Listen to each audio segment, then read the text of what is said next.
Welcome in. This is your Jock Market Power Hour for this week's Olympic Games. Joe, I whiffed the start. That was my bad. That's all right. It happens, man. It happens when you play the role of host, producer. You're doing it all. So we'll give you a little wiggle room there. I love it. I'm Rick Gehman. That's Joe Idone. Joe, are you enjoying the Olympics, which started about, an hour and 45 minutes ago? Thus far, we're early into it. I don't think that I'm going – it's going to be hard Saturday night to still feel the energy to want to stay up till 3:30 in the morning to watch this thing. I hope that there's some good guys in contention. I hope it's a good tournament. But I'm struggling to gain a little steam on it. How about you? I'm probably much more bullish. Yeah, I'm excited. We'll see how this thing shakes out. I like the course so far, and anytime I get golf at my time 5:15 on a Wednesday, I think I'm cool with that. So it's all good. Yeah. All right. So obviously, because the event has started, there is no Jock Market Cash Market this week, but we didn't want to miss out. So this is kind of an opportunity to hang a little bit. This is an opportunity to talk general strategy. We talked with the guys over at Jock Market. They gave us some really interesting information about what might be coming next. So we wanted to chat through that, and we want this to be very interactive. Tim is in the chat. He says, "Good evening." Good evening, Tim. Welcome. If there is a question, a comment, or a concern about Jock Market or anything else, go ahead, throw it in the chat. And also, if that wasn't enough, we're still giving away $100. So make sure that your Jock Market username is in the chat, and that'll give you an opportunity to get into that draw and win $20. Joe, where do you want to start? We have a lot of different places we can go. We can go strategy. We can reminisce a little bit about some of the data and some of the big movers, or we can talk about some things that are going on over at Jock Market and what might be coming next. What do you think? Yeah. So drop your handle in the chat, as we mentioned, because we are giving away $20 5 different times throughout the hour, even though there's no market, just a chance to build up the portfolio a little bit for next week. So I think while you're in there, drop us a question, like anything, strategy, big picture Jock Market stuff. We'd love to kind of make this very interactive and answer some of your questions. I think we can probably touch on a couple other things while we let those sort of build up. And then I think it'd just be fun to kind of toss ideas back and forth and answer some questions. If anyone has any, we'll be happy to help. All right, let's start with some kind of general strategies, general data stuff here that I've been kind of saving up and wanting to show you. So of course, all the data is here on my site on RickRunGood.com, which, let me get this out of the way, which you can download and you can start to manipulate and you can kind of do whatever you want with. And Joe, I was just kind of parsing through the data a little bit earlier today, and I whipped this up and I wanted to get your thoughts on this. So I don't know if you can see this very well. I'll try to make it bigger. But what you have here is every single player that's ever been in a cash market broken down by pricing tier. So if the tier is 10, they were $10 or more. If it's tier 9, they were in the $9 range. If it's 8, they were in the $8 range, so on and so forth. This chart is pretty clear about where the value tends to lie in the Jock Market. It is in the mid cap and penny stocks, isn't it?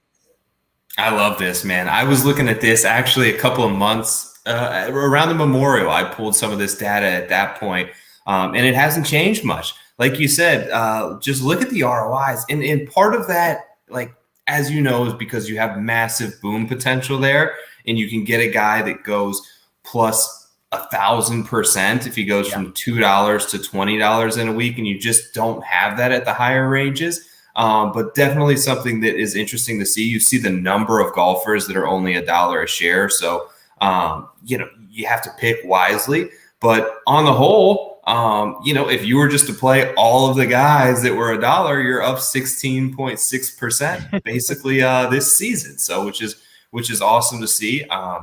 Interesting that there's only been it feels like there's been a lot more than 16 guys that have closed higher than $10. And that seems like a really tough place to find a return there. But minus 6.9 really isn't that bad. There's certainly, you have one guy that misses a cut in there, and that's going to bring that percentage way down because they're going from 10 plus to $1. But I think on the whole, most of those guys are probably gaining you a little bit on average. Yeah, and you know what? These 16 golfers, the way that I might have done this, I might have screwed this up. It might not include the $11 golfers. I'll have to check on that. You know, I mean, this might just be the $10 range. So I know that there were some golfers over 11. So I'll have to confirm that. But it is, that would be the only one that might be a little bit hairy. The rest of it, yeah, I mean, listen, the idea of paying $10 for a golfer, your floor is going to be much higher, but your ceiling is a bit capped, right? If you pay $10 for a golfer, they can turn it into $25. So 2.5 times, which is a bit capped. You mentioned it. There is just boom potential for some of these other guys. So I wonder if, as this data becomes more and more prevalent, as people start to figure all this out, if we're going to start to see kind of a giant middle range, right? Where almost like everybody is $6, $7, or $8 because no one's willing to pay more than that for a golfer. I was kind of leaning into that myself. So I think we could end up where people start seeing this data and realizing that, there maybe isn't the same return potential if you're going $8, $9+ which ultimately would result on less bids going in at those guys at that price, which ultimately would lead to a lower price point per share in closing. The same thing can be said about the dollar range. I think people are going to start, if you have the chance to get a hold of this data and you understand where the value currently is as things stand right now today, just pound that $1, $2, $3, $4 range. You're going to get your returns. But like we said, it's like there's a little bit of game theory, because now if everyone sort of shifts to the same strategy, you always in these type of environments kind of want to zig when other people zag, in a sense, especially in the Jock market. So it'll be interesting to see how things sort of shape out over the remaining couple weeks here and through the FedEx Cup playoffs. Yeah, I imagine it would be pretty cyclical. You would have you'd have everybody being $7, and then you'd have people being like, well, you know what? I'll be different. And I'm willing to pay $8. I'm willing to pay $9 because I'm going to be the only person competing for these shares. I might as well get in there. It's interesting. So people are going to figure it out. And the other thing is, because Dave mentions it in the chat as well, other sports are kind of very different here. Golf is strange. Golf is the perfect sport for Jock Market, but with the payouts, you have the favorite, there are a few sports where the favorites can miss the cut. Kind of can happen in baseball too, right? You can have your very expensive golfers or your very expensive players go 0 for 4, for example. So they kind of have to hit that upper tier pricing so often. So I wonder if there's a chance, as Jock Market grows, for maybe the first place payout to be higher, right? To at least have it be a bigger gap between first and second, which could incentivize the studs because there could be a higher cap there. Yeah, I would love to see it. We're, of course, always looking for ways to sort of improve. This is still relatively new. We're still within like a year of when this thing started. So but I think that each sport, like you mentioned, is a little bit different. Like you mentioned that John Rahm or someone like that could all of a sudden miss the cut and you're basically crushed. Like if you're betting the NBA finals, like Giannis isn't going to finish at $1 a share. There's no way that's possibly going to happen unless that he like really tears his knee in the first minute. But yeah, so it's interesting. And there's so much, like you look at the price points in terms of just the payouts for a golf tournament. First is worth so much more because it's so hard to achieve. So it would be nice to see a little bit more of a gap there. I think that would help sort of facilitate more in-play trading as well, because you would be incentivized to sort of, go for first place, right? It's not a $5 difference. Maybe it's a little bit more. And there's so many different ways that you can kind of think about it in terms of your strategy. This is something that comes up a lot as well. The Mojo King says, any chance Jock Market will do alternate events or Euro or just one main PGA event for the week? We don't know that for sure. We certainly can't speak for them, Joe, but I think the idea is to not miss out on the Olympics, to not like as they grow, I imagine it will only grow in the offerings. Now, a lot of the data for some of the one-off events is harder to get, right? I know that personally. So I imagine that is one of the hurdles that they have as they're trying to expand games.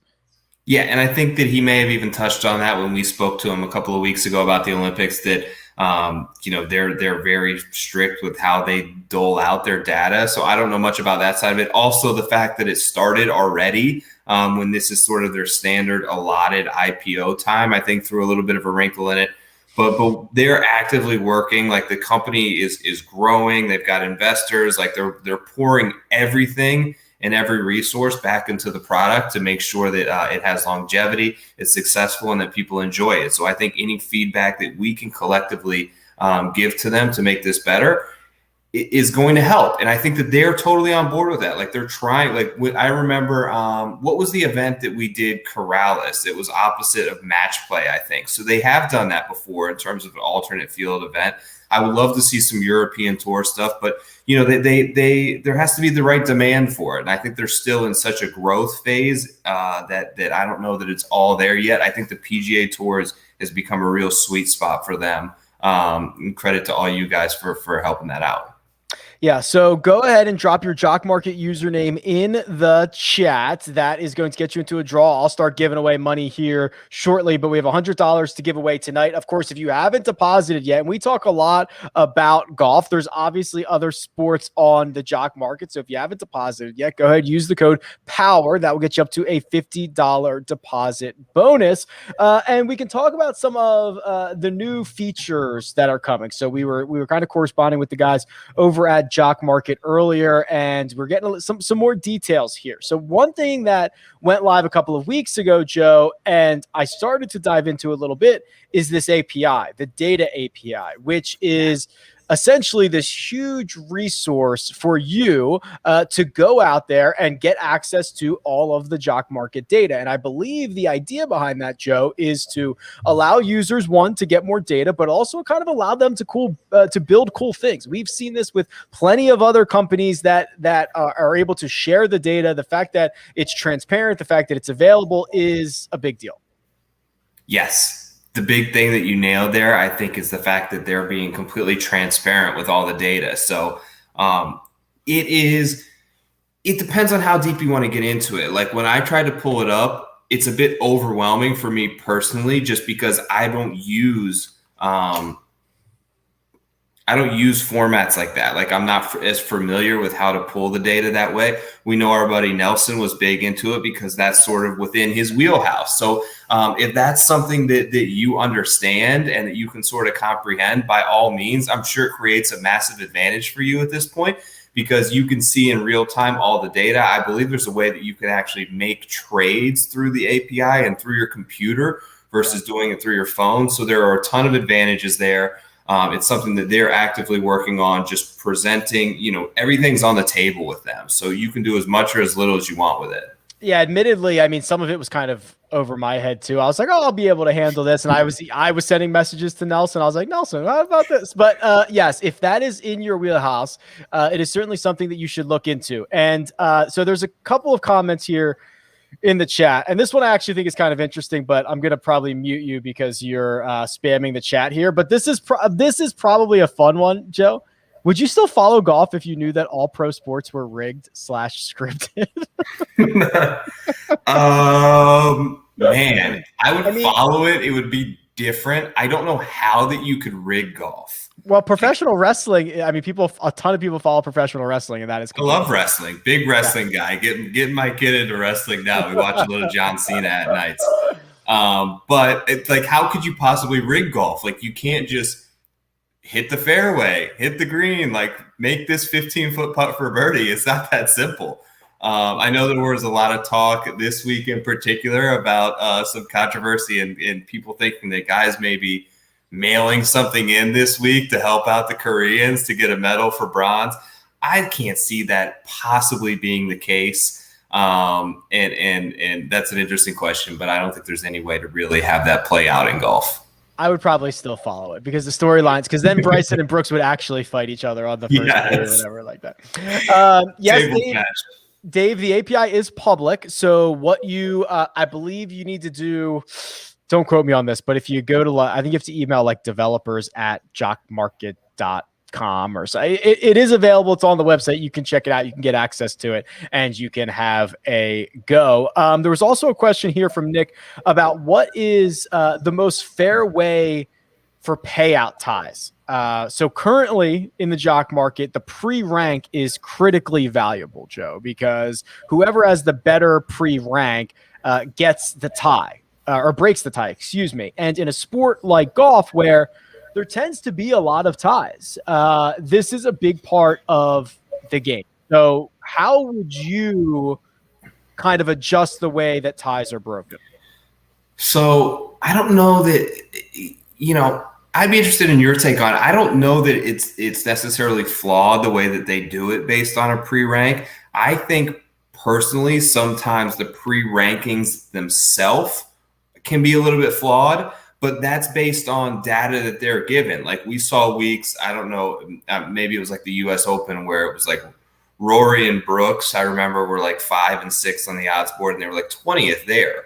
So you have to pay attention to that, and it's noteworthy and it matters. But I don't know that there's necessarily a better way that I can think of off the top of my head to break ties. I just think that as data continues to become available, as more and more of these contests take place each week, they're going to sort of nestle into a sweet spot, and the pre-ranks will sort of level themselves out and be a little bit more accurate the more and more that we get into it.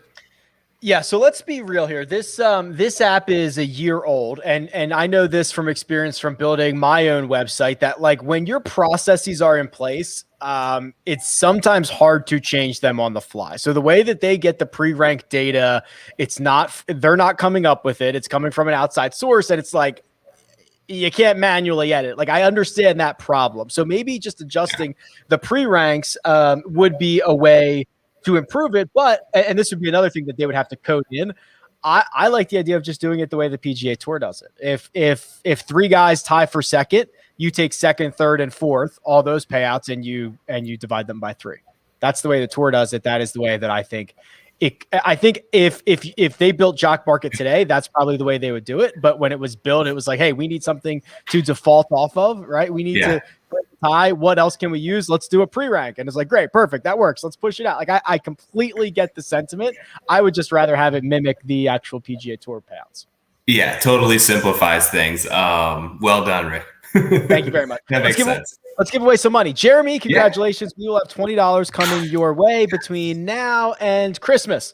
No, it usually takes like, I don't know, a day or two is usually by the time they credit your account. If you would also like to win $20 to invest in the Jock Market, then go ahead, drop your Jock Market username in the chat, and that will get you entered into the draw. Other things that are coming here, Joe.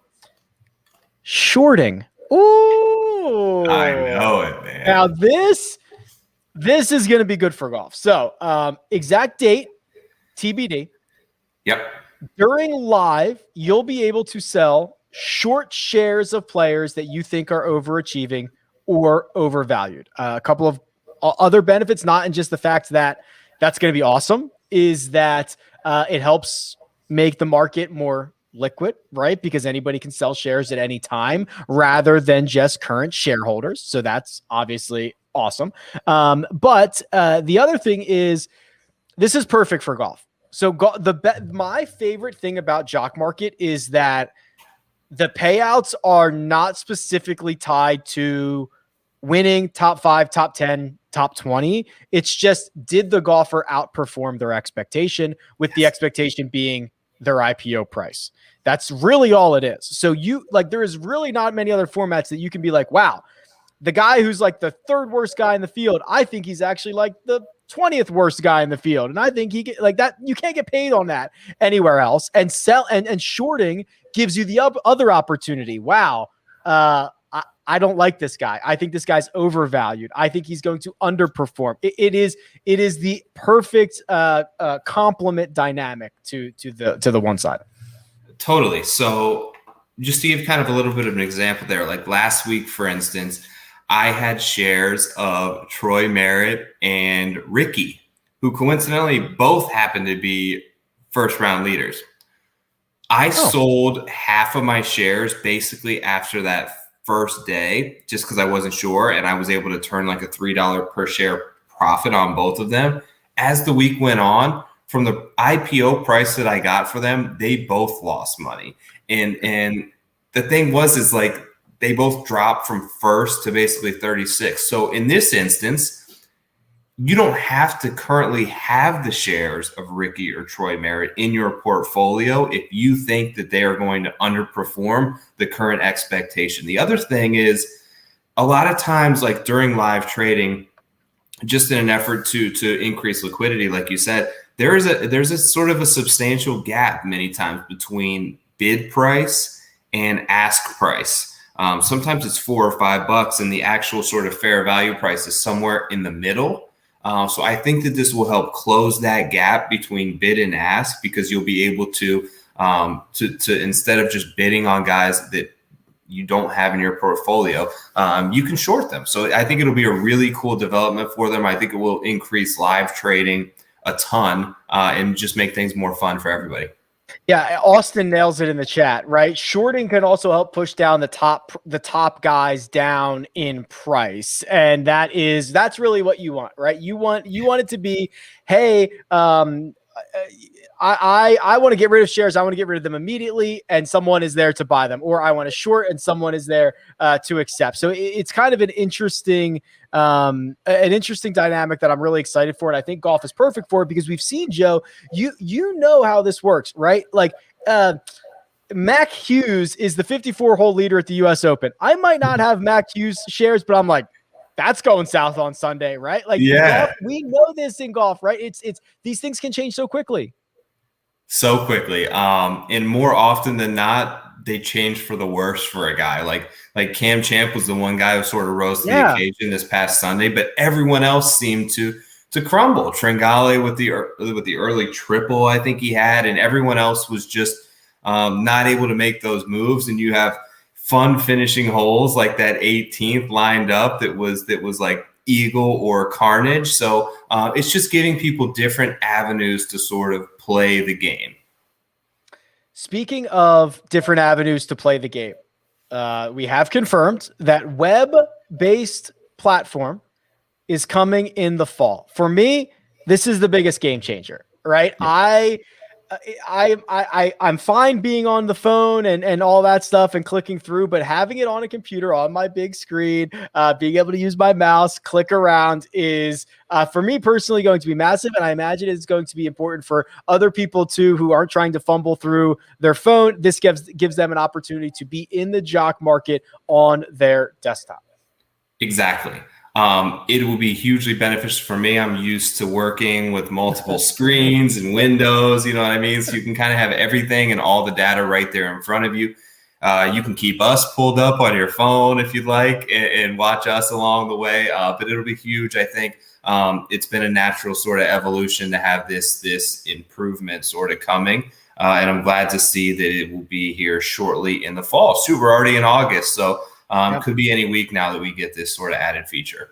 Go ahead and drop any questions, concerns, or comments into the chat. We'll try to be as interactive as possible. Here's some good stuff coming in. Also, while you're there, drop your Jock Market username, because I've got 80 more bucks to give away. I'll give another. Let's just do another one right now. How about this one goes to...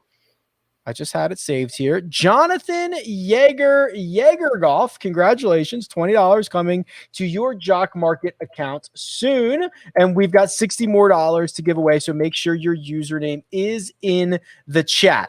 We don't have any details on the web-based version, Michael. So it says, will the desktop allow you to have multiple instances open at once? TBD.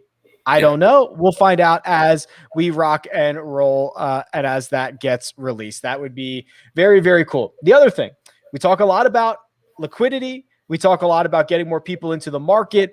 And Joe, you know, the easiest way to get people into the market is expand to new states, right? That's how you get more people into the market very, very quickly. That's the biggest question we get, right? It's definitely the biggest question that we get. Do we have any idea how many states Jock Market is in right now? So as far as a couple of weeks ago, it was 36 of 50. Oh, so wow. Okay. It's actually, we're getting there.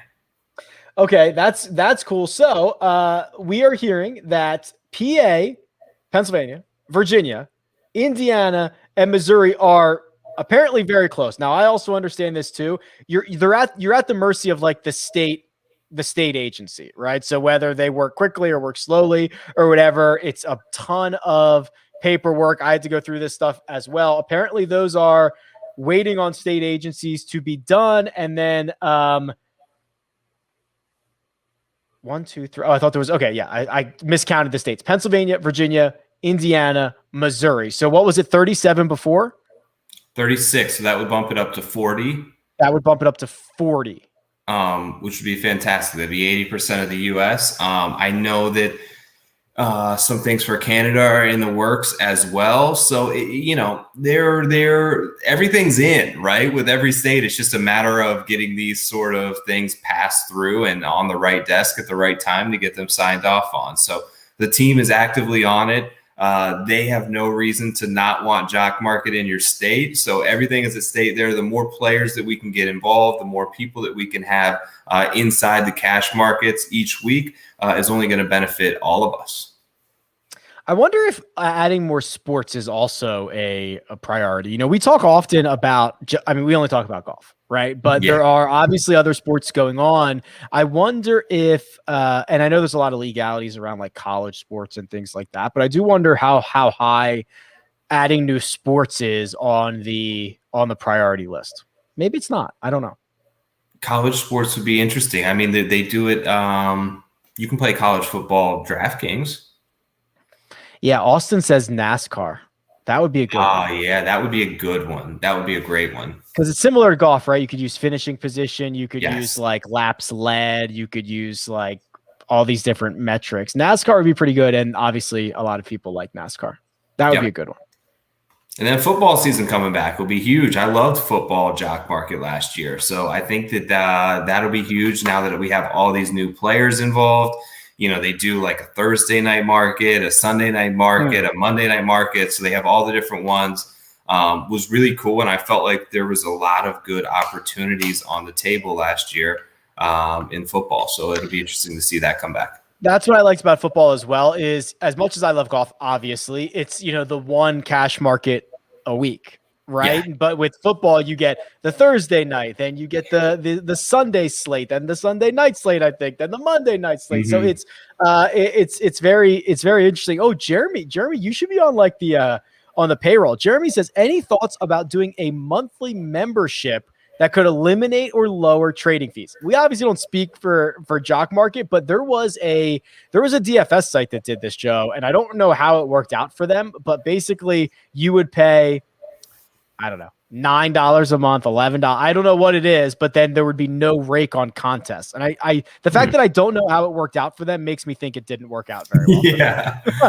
I don't know. But at the same time, Jeremy, like they are taking the least rake of any place that you can put your money on sports. I can promise you that 1% trading fees is as minimal as it's going to get. We're not talking about 10, 14% rake. We're not talking about the 10 to 20% juice that they're taking over at the sports book. So I think that they're impacting your portfolio as little as possible on every trade. Drop your questions, your comments, your Jock Market usernames in the chat. This one's for you, Joe. What percentage of your weekly bankroll do you typically allot between bets, DraftKings, or fantasy, and the Jock Market? So that's an interesting question. I would say that I probably have the most at stake each week in Jock Market. Actually, yes, I do have the most at stake each week in Jock Market, just because I think that it's the least volatile. Yeah. It's hard to get wiped out completely. Yeah. You can have a bad week, and if you have $1,000 at stake, you can maybe lose 10%. So I think that it's sort of the most long-term play. I just sort of keep reinvesting and sort of building that up. And I think the least that I probably have is in terms of DraftKings. It's hard, man. And I hit a big DraftKings lineup last year, so I know that the upside of it. But there's so many people, there's so many lineups, and there's so much, it's geared so much toward the person who finishes first, wins a lottery ticket and a new sports car, and everyone else. It's very hard to make money consistently, and it's easy to get wiped out on a bad week. Yeah, let me give away some money here. Jambo 43212, congratulations. We'll get $20 into your Jock Market account ASAP. We've got $40 more to give away.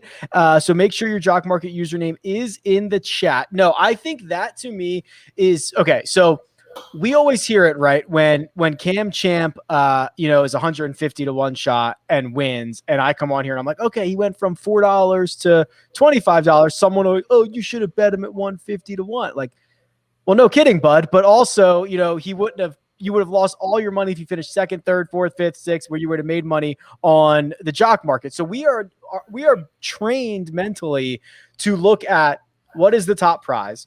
Most people probably don't know how much rake they're playing on a daily fantasy site, how many, how bad the payout structures are on those sites. And all that money is just front loaded up top for you to have a lottery ticket against 100,000 other people that you hope you can get.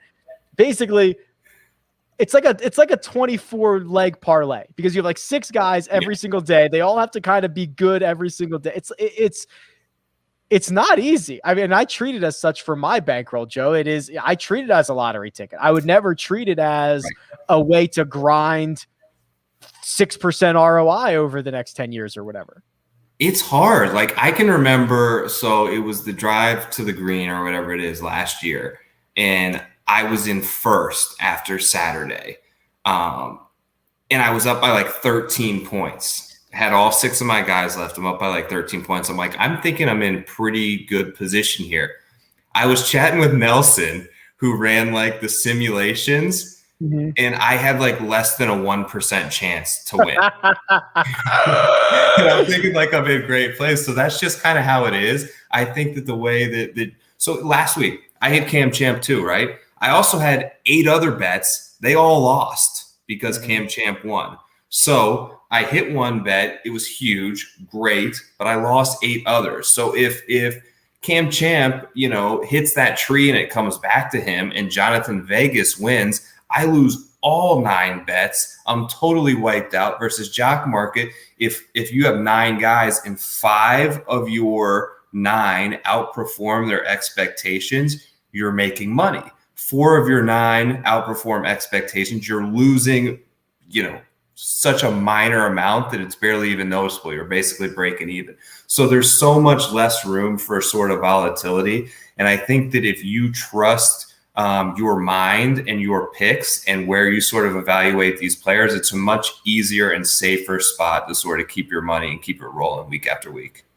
Tony with a really interesting comment here. He says, I'm struggling with the thought process of when to buy or sell shares of a player mid-event. I feel like if and when trading volume picks up during the tournament, this goes to the next level for sure. So, Joe, do you have any, whether they are real or just kind of, like real factual milestones or things that you look for golfers that you either think this is coming crashing down or hey, this might be somebody to buy after round 1, after round 2, or after round 3?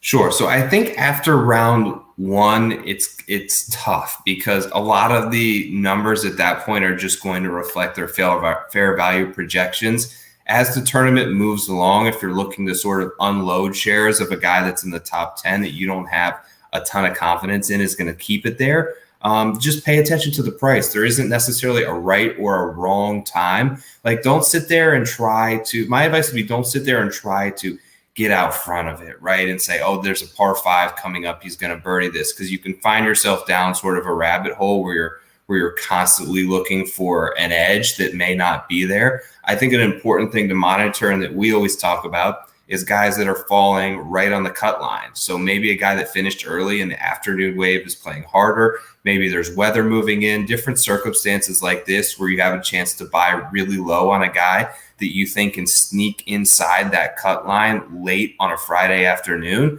And then from there, it's wide open, right? They can go from just barely making the cut to top 30. We see it all the time. And you end up getting someone for $2.50 a share that ends up paying out $5 or $6. So that's the biggest sort of leverage point that I look for mid-tournament. Yeah, and that is, I think it's brilliant. I think it's smart. I think there are a couple of statistical things that you want to keep an eye on. Some of these are easier to find than others. The strokes gain metrics, of course, where guys are putting completely out of their mind or leaving a lot of strokes out there. That's available on my site at RickRunGood.com. But also, here's a couple of other things that inflate scores and doesn't necessarily reflect how a golfer played. One is how they scored on par fives. If they were over par on par fives, that usually doesn't last. PGA Tour players destroy par fives. That's something you would certainly want to look at. And then if they had any penalty shots, that can inflate your score. It's not necessarily reflective of how well they played. If you yank one into the water or you get unlucky and get an awkward bounce. So things like that, Joe, that, I mean, think about it. We've all, have played golf at some point. There are very small margins. There are very weird things that can happen, but over a 4-round tournament, over 72 holes, you have to think that things start to level themselves out. Absolutely. Yeah, those are great points in terms of the strokes gain data and paying attention to those penalties because especially like we saw it at the 3M, like a guy can dump one twice in the water at 18 and go from a birdie to a triple bogey. And that's going to make his score look terrible when all in all, he was 5 yards short on a 5-iron that ended up costing him 4 strokes. So just little things like that, any place that you can sort of pay attention to the data on a site like yours is always helpful in terms of gaining a little bit of an edge. And we just look for those incremental edges. If you are just checking in, there is no IPO to close for the Olympics yet, 8-9. So don't worry about it. There is not a cash market this week. We're just having a nice little hang, nice little chat and talking strategy and some features and stuff like that. But we're still giving away money. I've got $40 more to give away to the Jock Market. If you have any questions, comments, or concerns, feel free to fire them away. And, I think, Joe, this was really the first full season of the of golf for Jock Market, right? And we are coming down the home stretch here. We're going to go to the Tour Championship. I think there's only 1 week off after the Tour Championship, and then we'll get the 3-week break that will come before the Tournament of Champions. But I mean, this is just like it's all golf all the time on the Jock Market. There is no off season in golf. We pick that sport to cover and do content for, so we know it all too well. But it's fantastic for stuff like this, right? There's contests every week. There's no sort of break. We have one little off week to sort of regroup and I think pay attention to some of the data points and strategize as a team here, which is what we're doing tonight. And then we're back at it live next week again for St. Jude, right? WGC FedEx St. Jude in Memphis. That is correct. Let me give away $20 more. Nick, congratulations. Jeff Earn will get you all set up with that $20. And I've got one more $20 prize to give away. So make sure your Jock Market username is in the chat. But yes, we've got WGC FedEx St. Jude next week. And then we are going to have, my brain is frozen, Wyndham after that? Wyndham, I think so. Yeah, I was going to say Wyndham. And then we get into like we get into FedEx the Cup, playoffs. Right? The playoffs. Yeah. That's exactly right. So we'll see how everything shakes out there. Joe, when you are, so I think one of the things that we don't often talk about is that 4 or 5 minutes when you start to go nuts at the end of the power hour. And usually we just come back and we say, okay, who did you get? Who was in your portfolio? Are there specific things that you're doing? You've told us you buy one share of golfers to keep an eye on them. You can obviously favorite them, but like in that moment, are you constantly checking your fair values? Are you like, what is going through your brain in that sprint to the finish line? So I think I'm still learning and evolving my strategy a little bit, and it's changed a little bit from week to week. I think for the most part, where I've found the best sort of spot for me is to get in those early $1-2 or 1 or 2 shares of the guys that I'm looking to target that I think are going to have a favorable price point. That way I can sort of keep them all in my orders tab. And then over the final 5 minutes, I'm monitoring the price that I bid for my 1 to 2 shares versus their active current price. If it's getting very close and I'm within 10 cents and there's 5 minutes left, I'm probably not getting that guy. If I have $1 to spare, then that's when I sort of go back in and add more shares. I buy 15, I buy 20, and then I see how close to that sort of brings it out. But what I found, and I think there's different ways to sort of play it, is that if you go to the big board and just start scrolling and trying to find someone, it can be a little bit overwhelming, and you could lose precious seconds of time, which we see matter a ton, especially not knowing when that 90-second window that this thing's going to close. If you're spending 10, 15 seconds just scrolling from the top to the bottom of the board trying to find someone maybe there, you're losing out on somebody else. Yes, and things can start spinning very quickly, and when you are scrolling and you are not finding someone, then that is when you're like, well, I just got to grab somebody, right? Like I gotta just put some bids in on somebody. I'd rather not get shut out here. So it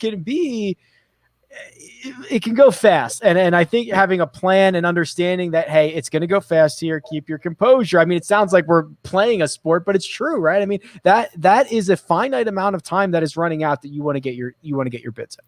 Yeah, and it's hard. And that's why, like, oftentimes when I do just sort of hone in on my orders tab, sometimes I'll end up with just one share of a guy because I don't like it as much anymore, but I have enough place that I can sort of isolate the ones that I do. And that's why a lot of times when we cue to you at the end, like you'll see me and I'm very surprised. Like you'll be like, Dustin Johnson didn't move in the last 10 minutes. And I'll be like, holy crap. Like I had no idea that he was still available for 9:17 because I kind of had my sort of list of 8 to 10 guys. But in all, I think that's where I've had my best weeks is sort of staying centered and coming in with a plan and trying to execute that and not getting overwhelmed by all the data that is sort of pouring in over the last couple of minutes. Let me give away our final $20 for this evening. It will go to Dave at Coffee Shark. You can't buy coffee with your new $20 to the Jock Market, but you can buy shares of golfers or shares of other athletes for all I care. Go ahead and play the MLB cash market tomorrow. So very, very good. Here is a couple other questions here. Let me make sure I have this right. Okay, so Nick says, and we have noticed this. Have you noticed pumping an IPO high early on scares people off and gets them vested in other golfers? So we've seen this countless times, right, Joe? Where when we first come on air, someone will be $9.50 and they're leaps and shoulders ahead or head and shoulders above everybody else. And they kind of stay there all night. And I think a lot of people just rule them out in their brain and say, well, if he's $9.50 at 8:20 p.m. I can only imagine what he's going to be in 40 minutes from now. I'm just going to forget about him. And then that price sometimes doesn't move. We've seen that happen a ton, haven't we? So we've seen it. It's usually with those guys right along the top. I think we saw it with Louis last week where he made this huge jump with like 30 minutes to go and basically didn't move the rest of the show. So initially when you see that and you know how much time is left, you kind of move on mentally and sort of start to target other players. But it's not always the case, and that's what we've kind of seen over time. And then Michael Van Veen with a great strategy. This is kind of two parts. He says, Jock live chat on iPad. Thank you very much. Along with Jock notifications, Jock favorite tabs on phone without the notification. So that's interesting. So you want to be notified. So he's got, I'm assuming this means he's got the iPad open. So he's getting notified, but they're not popping up on his phone, which means he's got a clear screen to be able to make all of the moves. This is next level, Joe. This is very good. See, this is why we see our guy Mike have so much success. Wait till the web version gets up. He's going to have all hands on deck. He's going to need an assistant to give him live updates. But well played, Mike. That's so good. So good. Great stuff. All right. I think we're going to put a pin in this because we've got Olympic golf going on right now. We are going to be back again. Same time, same place next week for the WGC FedEx St. Jude, which is honestly, this is kind of a primer this week because it's going to be another small field, Joe. It's going to be another no-cut event, and the best players in the world are going to be there, aren't they? Yeah, and it's fun because I like these no-cut events on Jock Market because the payout structure is a little bit different because it's a much smaller field. But you got 4 days of changes, right? So everyone's making the cut. It just kind of brings in a new strategy. It feels like it's been a while since we've had one. So I'm looking forward to next week, as always, 8:15, right here on your YouTube channel. While you're here, if you haven't liked or subscribed yet, please go do that. That helps us out a ton. And we appreciate all you guys for stopping by in an off week. It was a ton of fun to sort of parse through some of this stuff that we've seen thus far. Yeah, absolutely. Some good feedback as well. And it's always an open line of communications with the fellows over at Jock Market. So I think that'll do it. We'll head out of here. That's Joe. I'm Rick, and we will see you next week. Thanks for stopping by.